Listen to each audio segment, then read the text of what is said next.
And I know I could tell you anything. You won't judge, you just listen then. 'Cause you're the best thing that's ever happened to me. 'Cause my darling, you and I could take over the world, one step at a time, just you and I.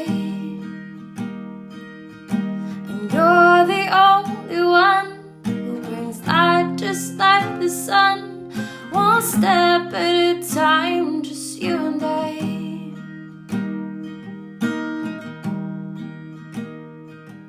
Happy Wednesday on the Morning Coffee Podcast. My name is Rick Alexander. You guys can follow me at Rick Alexander _ or at the Morning Coffee Podcast on Instagram. My question for you today is, what are you a slave to?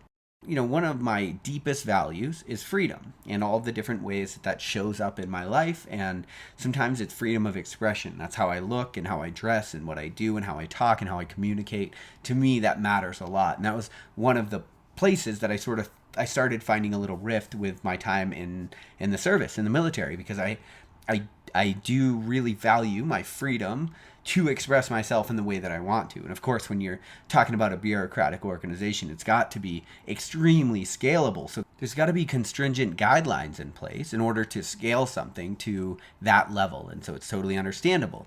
But it wasn't for me, right? Like I got to a point where my values started shifting in life and freedom to express became super important.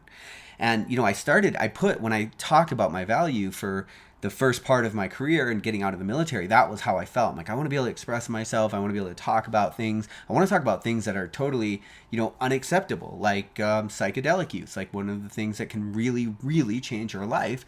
It's not something you can go into stupidly or uneducated or without the proper understanding of how it can affect you, but it's changed my life in a massive way. And so anyway, I wanted the freedom to articulate things. And I got kind of obsessed with this idea of freedom. And I think sometimes we do because it is a little bit intoxicating, especially when you start feeling it. And like for my life, I've developed the ability to live anywhere I want, go anywhere I want, do anything I want. Now, with that freedom comes inherent responsibility because, of course, nobody now is telling me when to come to work or what to do. And so the freedom has a flip side. And that was one of the things I started finding out about it. And I've done past podcasts about freedom. We did a July 4th episode on sort of the real true cost of freedom. And I would go back and check that out. But what I've come to find is if you feel like you need something, you're not truly free.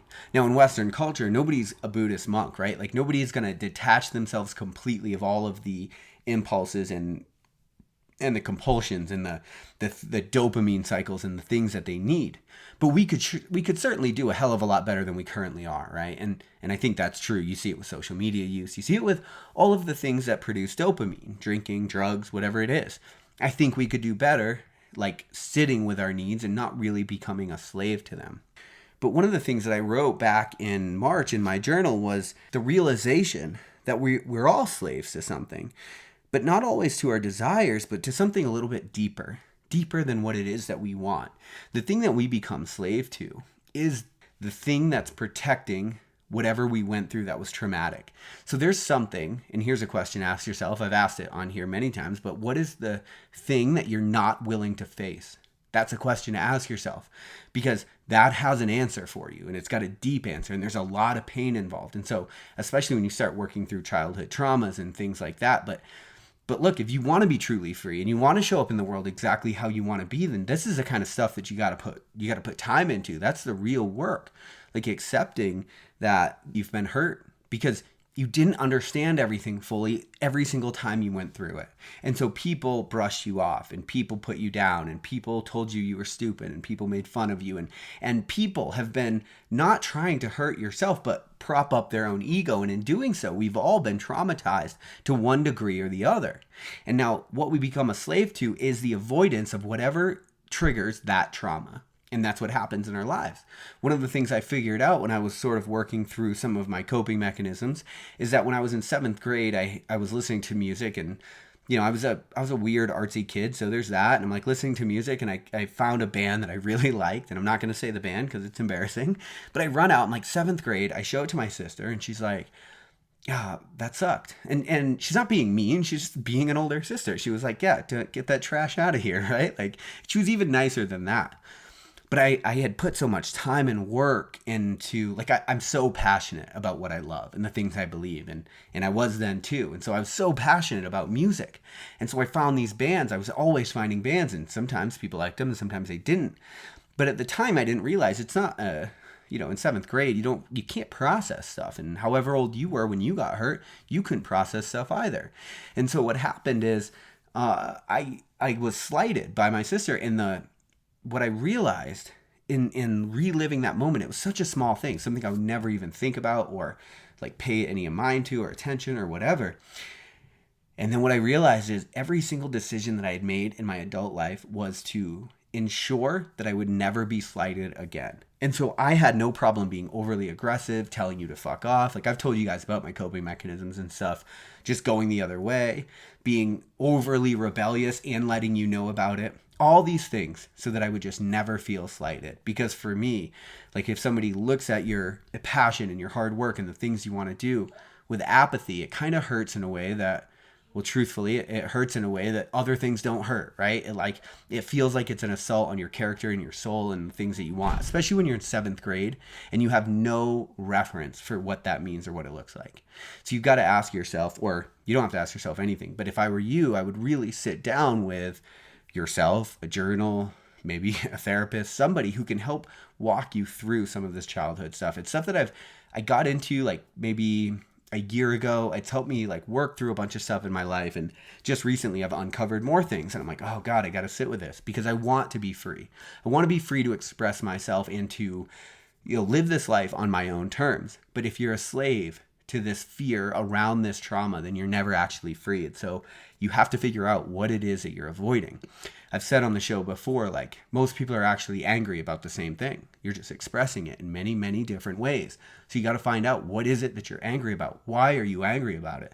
And then you've got to learn to reparent yourself around that thing. And that's super difficult and it's super painful. And most people spend time avoiding it. I'm at the point right now where I'm starting to face it, and it's just intensely painful. But again, the price of freedom is not what people think it is, right? The price of freedom is, well, it's your old life. And that's what I'm doing an Instagram TV on this week. But that's what it is. It's, you have to pay for your freedom. And the price is this different kind of life. You have to go sit with the stuff that nobody else wants to face. That's how you get a different life. That's how you get a different love life, a different, professional life, whatever. You have to face the demons that other people don't want to face. All the scary shit, the risk, the trauma. You sit with that stuff, you work through it, you process it, you establish a new relationship with it, and then you get a new kind of life. But that new kind of life, that's the cost. And that's what I'm finding out. I'm paying it right now. Me and Danielle are paying it in our relationship because we're having to live at our highest level of knowledge. And that means that we have to sit with really uncomfortable things, and we have to figure out how to come together on those things. Right. And so I want you to be aware of that, because again, the question to ask yourself is, what are you a slave to? What is the deepest thing that you're not willing to face? Whatever that is, it's directing your actions in ways that you would never choose if you had the choice. Anyway, hope you guys have an amazing day. Tomorrow I'm going to be talking to Jeff DePazzi about his program called The Process, of which I am a cadre. And it's really a post-traumatic growth experience for people that are looking to go out into the woods, really be put into the trenches of adversity, test themselves. So if you listen to this show, tomorrow will be a long form interview, but I do hope that you join me for that, because we really, after about 10 or 15 minutes in that show, we really dive into some deep topics. So I love you guys, though. We'll chat tomorrow on Morning Coffee. If I wrote you a symphony just to say how much you mean to me, what would you do? If I told you you were beautiful, would you date me on the regular? Tell me, would you? Well, baby, I've been around the world, but I ain't seen myself another girl like you. This ring here represents my heart, but there's just one thing I need from you. Say I do. Yeah. Because I can see us holding hands, walking on the beach, our toes in the sand. I can see us on the countryside, sitting on the grassland side by side. You could be my baby, let me make you my lady. Girl, you amaze me, ain't gotta do nothing crazy. See, all I want you to do is be my love. So don't give away. My love. So don't give away. My love.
see us holding hands, walking on the beach, our toes in the sand. I can see us on the countryside, sitting on the grassland side by side. You could be my baby, wanna make you my lady. Girl, you amaze me, ain't gotta do nothing crazy. See, all I want you to do is be my love. So don't give away. My love, So don't give away. my love. So don't give away. In the middle of a woman that can take your spot, my love. So don't give away. My love, So don't give away. my love.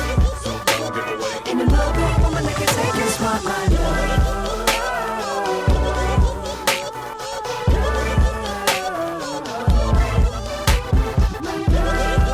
It's time to hit it, Jay-Z. I don't know what she hesitating for, man. Hey, Shawty cool as a fan on the news once again, but he still has fan from Peru to Japan. Hey, listen, baby, I don't wanna ruin your plan, but if you got a man, try to lose him if you can. Cause the girls real wide, throw their hands up high when they wanna come and kick it with a stand-up guy. And you don't really wanna let the chance go by, cause you ain't been seen with a man so fly. Baby, friend so fly, I can't go fly. Private cause I handle my B.I. They call me Candle Guy, simply cause I am on fire. I hate to have to cancel my vacation, so you can't deny. I'm patient, but I ain't gon' try. You don't come, I ain't gon' die. Hold up, what you mean you can't go wide? Me and your boyfriend, we ain't no tie. You say you wanna kick it when I ain't so high. Well, baby, it's obvious that I ain't your guy. I ain't gon' lie, I feel your space. Don't forget your face, I swear I will. St. Bart, St. Bullet, anywhere I chill. Just bring with me a pair, I will. I can see us holding hands, walking on the beach, our toes in the sand. I can see us on the countryside, sitting on the grassland side by side. You could be my baby, wanna make you my lady. Girl, you amaze me, ain't gotta do nothing crazy. See, all I want you to do is be my love. My love, my love. In the middle of a woman that can take your spot, my love. My love, my love. In the middle of a woman that can take your spot, my love.